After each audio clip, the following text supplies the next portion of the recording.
कौन है?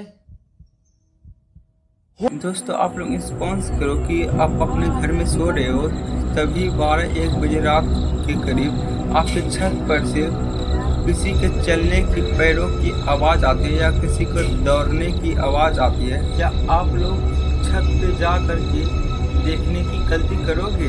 अगर यहाँ आप लोगों ने ऐसा गलती कर दिया तो जिस हालत इस लड़के के साथ हुआ वैसा आप लोग के भी साथ हो सकता है। मैं आप लोग को एक चीज़ बता देना चाहता हूँ।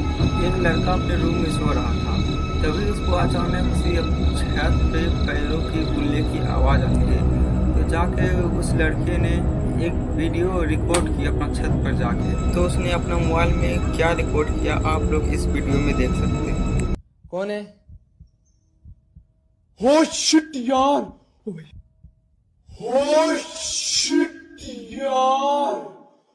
ओ भाई, ओ भाई, ओ भाई,